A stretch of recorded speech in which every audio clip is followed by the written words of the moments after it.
Bom dia, meus amigos e minhas amigas. Você já parou para pensar que nesses 75 anos de minha vida não tive um dia sequer em que o mundo não estivesse em guerra? Nós nos acostumamos com a palavra guerra em toda a nossa vida. Eu mesmo nasci no meio de guerras não declaradas e declaradas. Vimos a humanidade, na última metade do século XX, morrer lentamente, mesmo depois de ter feito duas grandes guerras, para acabar com todas as guerras.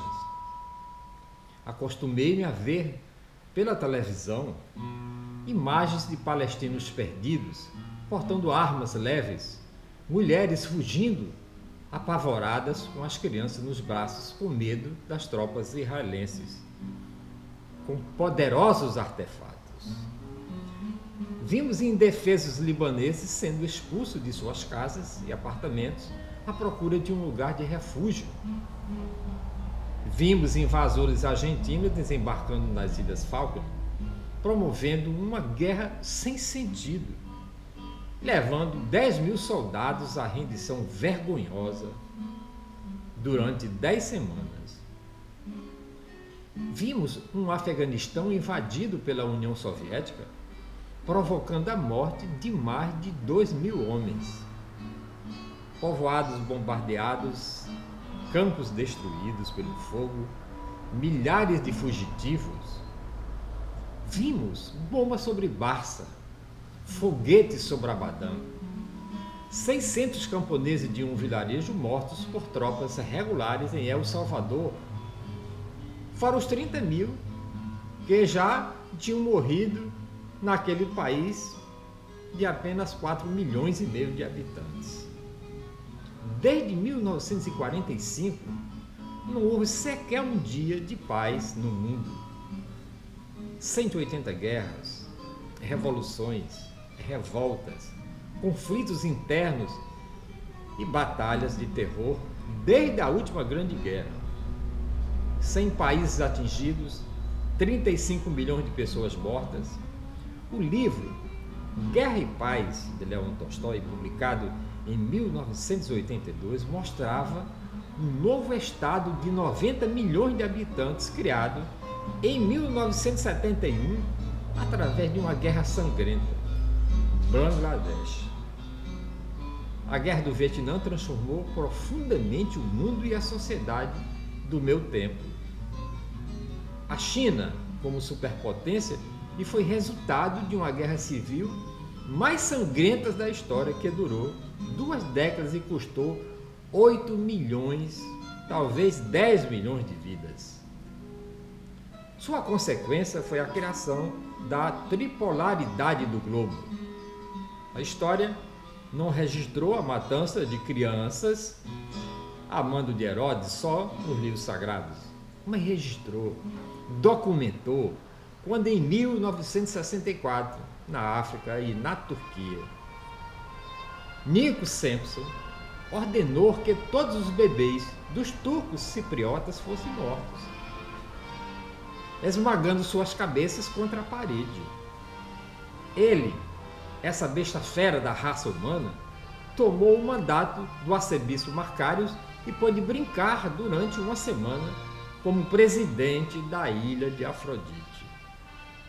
Tudo isso não serviu de exemplos nem para o presidente americano da época, porque eles não lembravam do que aconteceu com 100 mil indianos de Nega e outros milhares que foram vítimas fatais em décadas de guerra dos curdos.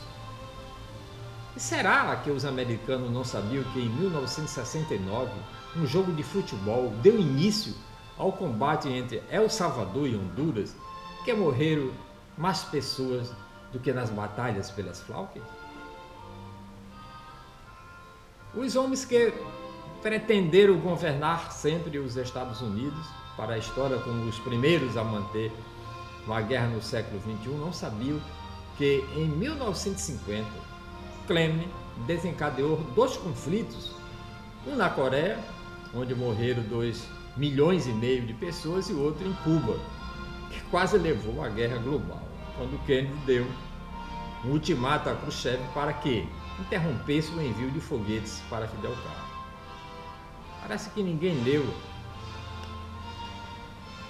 sobre a Revolução Grega, que durou até 1949, quando morreram 100 mil pessoas, que das 24 mil crianças que os guerrilheiros comunistas enviaram para países comunistas vizinhos, grande parte nunca retornou. Que as crianças húngaras foram enviadas em 1956 pelos países através da fronteira austríaca devido ao desespero entre os tanques russos que esmagavam o levante magiar, que cresceram, todas elas fora de seu país. Que os órfãos do Vietnã, Biafra e Camboja foram espalhados por todo o mundo. Ninguém se lembra mais, um dia desse, das guerras do terror que contaminou o mundo com a destruição das Torres Gêmeas, com as bombas espalhadas nos aeroportos e todas as suas consequências, até recentemente o ataque em Paris pelo terror. Então, falando de guerra e paz, para mim, eu só vejo apenas uma salvação para todos nós, os descendentes de moluscos hermafroditas acéfalos. Precisamos aprender uma lição com Riobaldo Tatarana, personagem do Grande Sertão Veredas. Ele dizia: por isso é que se carece principalmente de religião, para se desendoidecer, desdoidar. Reza é que será da loucura. No geral, isto que é a salvação da alma. Muita religião, seu moço. Eu cá não perco ocasião de religião. Aproveito de todas. Bebo água de todo o rio. Uma só para mim é pouco. Talvez não me chegue. Rezo cristão, católico, embrenho acerto. E aceito as preces de compadre meu, que é Lené, doutrina dele, de Kardec.